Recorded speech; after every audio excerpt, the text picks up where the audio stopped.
Hey guys, what's up, how's it going? Welcome to week number 5 of the Canadian Dividend Growth Investing Case Study Series. So this series is all about Canadian stocks, and it's all about Canadian dividend growth stocks, and the focus of this series is building a 100% Canadian dividend growth stock with my RRSP on Wealthsimple Trade. And throughout this series, I'll be walking you through step by step how I'm going to be doing this. So inside today's video, we're going to be focusing on the stocks I'm buying. I'll give you guys an update on the portfolio. I'll show you guys all the stocks we currently own, and I'll talk about some different things that are going on the markets. We got lots of different things happening, so I'll give you guys a quick little overview of that. And of course, we'll be talking about why dividend growth investing is one of my favorite styles of investing. So first thing we'll do really quickly is an update on the portfolio. We'll cover the RRSP since that's the main account that we're using for this dividend growth investing case study. So we'll click on here. This is in our Wealthsimple Trade account. So do a quick little update on how things have been going over the past little while. So the 1 day return for the RSP today is basically sitting at 0%, so not too much happening.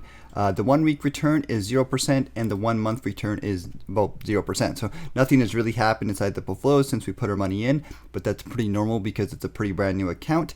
I'll scroll down here and give you guys an update on some of the individual stocks that we have.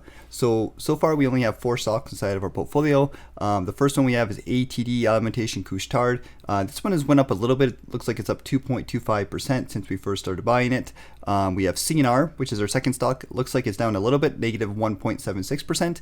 And then we have Dollarama, which is up a little bit, 0.96%. And then we have TD Bank stock, which actually went down a little bit, negative 2.74% over the past little while. And speaking of which, let's do a quick little recap of the markets and let's see what's happening in today's news. So here's a quick little update on the 7-day return of the TSX. So we have quite a bit of red here. This is over the past week, so it is Wednesday at the time of doing this video. So this would be last Wednesday to current Wednesday. And yes, there's lots of red inside the markets and inside the TSX. Pretty much across the board here, the biggest ones we can see are from the railroads are down quite a bit. Some of the material companies are down quite a bit, as well as the financial services. We see lots of red inside the financial services. The main stocks that we hold that are down a little bit would be TD Bank stock, CNR as well. And then we'll also see some communication stocks are down quite a bit, and as well as the consumer ones. But our consumer defense stocks are doing okay. So nonetheless, it's a little bit of a dip overall for the Canadian markets, but that's okay. We'll just keep buying them at cheaper prices, and we'll keep building up our portfolio. And here's our current allocations for the stocks that we currently want to shoot for inside the portfolio. Now, portfolio isn't set up to be 5% of equal of all the stocks that we have right now. We're kind of working on that. In fact, in today's video, once again, we're going to be focusing on balance out these stocks, but we want to have an equal spread across all these stocks right now. So once again, 5% in ATD, 5% in CNR, 5% in Dollarama, and then 5% in TD Bank. And our objective here in today's video is to buy the stocks to basically balance this out. So before we go any further, I just want to do a shout out to our Canadian-based Discord community. This is a community I set up with Patreon where you guys can help support the channel, sign up for $5 a month, and get access to our Discord community. So inside the Discord, we do have a general tab where you can talk about all things investing in personal finance. You guys can chat with me as well as everybody from the community there. And then we have some channels such as the stock buy channel. I will share my stocks and you guys can post your stocks you're buying. We have the distribution channel where you can share your goals and whatnot and your distributions. We have the video channel and a portfolio review channel where you guys can post your portfolio and get it reviewed by me and the community members. So if you guys want to sign up, support the channel, and be a part of our private community and interact with me and the other members of the community, be sure to check out the link in the description of today's video.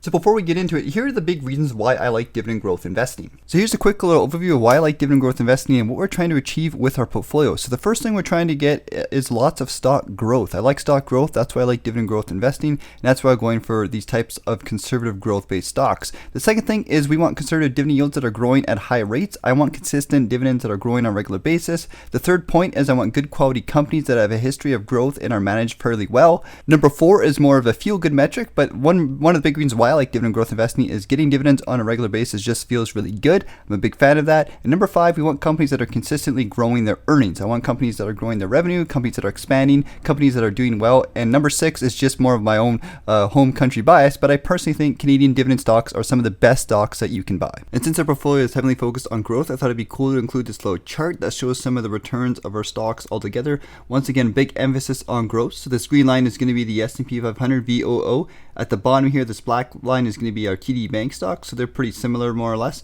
And then at the top here we have our other 2 stocks. That's ATD and Dollarama as well, performing quite well. So once again, we really want to see a lot of growth with this portfolio, and that's the key point to the dividend growth portfolio. So we just put $80 inside of our RSB, and that's the deposit we're going to be doing today. I'm going to refresh the page so you guys can see here. So we're inside our RSB account, and today I'm going to be once again focusing on balancing out our portfolio. So there's a few approaches we could do here. We could buy whatever stocks are low, kind of going down in the market. We did see a bit of a dip. So ATD was our biggest holding so far, so we don't really need to buy anymore. But these three stocks at the bottom here we need to bring up to be up this value of 152, or at least maybe 100 across the board.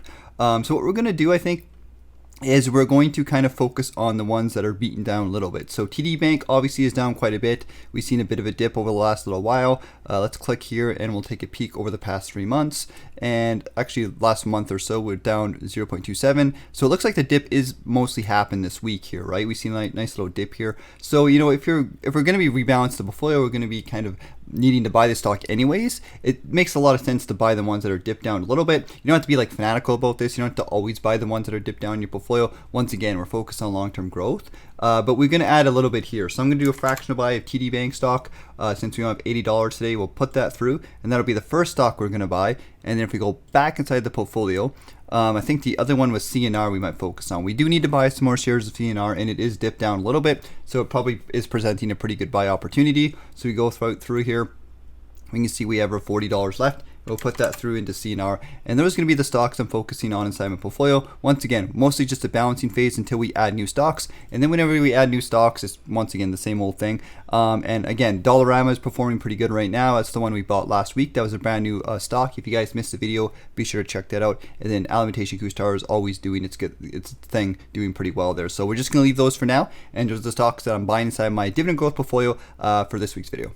So going forward with the case study, I'm going to need your guys' help to pick the next stop inside the portfolio. I want to focus on a utility company, and I want you guys to recommend me some of your favorite utility companies inside the description of today's video. So I have a few that I want to look at, but I would like to know what you guys think are some of the best utility companies in Canada. Once again, we're focusing on growth as well as dividend yield, so I know there's lots to pick from, but I'd like to hear what you guys think are the best Canadian utility-based companies. And I know there's a lot of struggles that you guys face when it comes to dividend growth investing and just building a portfolio over time. There's a lot of issues and problems and insecurities you might have when you first build your portfolio. So one of the things I will recommend you guys do, if you guys want some extra help, is to check out the playlist to this series and watch the previous weeks and kind of follow alongside with me as I build this portfolio, so you guys can see what happens in the markets on a regular basis. You can get a feel for things, and you can understand, if the markets do this or that, or the different, steps to building a portfolio. There's a lot to do, and you kind of just need to experience things, and you need to go through step by step, and it's a bit of a long process. So if you guys want some extra help